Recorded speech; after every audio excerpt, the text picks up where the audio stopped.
യന്ത്രത്തകരാറിനെ തുടർന്ന് കടലിൽ ഒഴുകി നടന്ന ബോട്ടിനെയും തൊഴിലാളികളെയും രക്ഷിക്കുന്നതിൽ വീണ്ടും അനാസ്ഥ.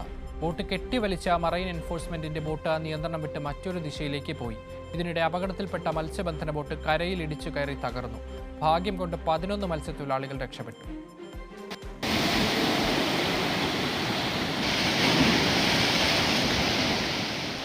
25 ദിവസം മുമ്പാണ് 10 മത്സ്യത്തൊഴിലാളികളുടെ ജീവൻ കടലിൽ ബോട്ട് അപകടത്തിൽ നഷ്ടമായത്. SOP രൂപീകരിക്കുമ്പോൾ എല്ലാം ശരിയാവുമെന്നായിരുന്നു മുഖ്യമന്ത്രി വി ഡി സതീശനും ഫിഷറീസ് മന്ത്രിയും ഉറപ്പു നൽകിയത്. ഇവരുടെ പ്രഖ്യാപനം ജനരേഖയാണെന്നതിന്റെ തെളിവാണ് ഇന്നലത്തെ സംഭവം. നീണ്ടകര പുത്തൻതുറ സ്വദേശി ജാഗേഷിന്റെ ഉടമസ്ഥയിലുള്ള കൈരളി എന്ന ബോട്ട് യന്ത്ര തകരാറിനെ തുടർന്ന് കടലിൽ ഒഴുകി നടന്നു. സംഭവം അറിഞ്ഞ് മെറൈൻ എൻഫോഴ്സ്മെന്റ് ബോട്ട് അപകടത്തിൽപ്പെട്ട ബോട്ടിനെ കെട്ടിവരിച്ചു കൊണ്ടുവരുമ്പോൾ മെറൈൻ എൻഫോഴ്സ്മെന്റ് ബോട്ട് നിയന്ത്രണം വിട്ട് എങ്ങോട്ടേക്കോ പോയി. കെട്ടുപൊട്ടിയതിനെ തുടർന്ന് അപകടത്തിൽപ്പെട്ട കൈരളി എന്ന ബോട്ട് കരയിലേക്ക് ഇടിച്ചു കയറി. ഭാഗ്യം കൊണ്ട് മാത്രമാണ് കൈരളി എന്ന ബോട്ടിലെ 11 മത്സ്യത്തൊഴിലാളികൾ രക്ഷപ്പെട്ടത്. രക്ഷാപ്രവർത്തനത്തിലെ അനാസ്ഥ തുടരുന്നതിന്റെ സൂചനയാണ് ഒടുവിലത്തെ സംഭവമെന്ന് മത്സ്യത്തൊഴിലാളി യൂണിയൻ CATUവും ധീവരസഭയും കുറ്റപ്പെടുത്തി. മത്സ്യത്തൊഴിലാളികളുടെ ജീവനും സ്വത്തിനും സംരക്ഷണം നൽകാൻ സംസ്ഥാന സർക്കാരിന് കഴിവില്ലെന്ന് മത്സ്യത്തൊഴിലാളികളും പറഞ്ഞു. രാജ്കുമാർ, കൈരളി ന്യൂസ്, കൊല്ലം.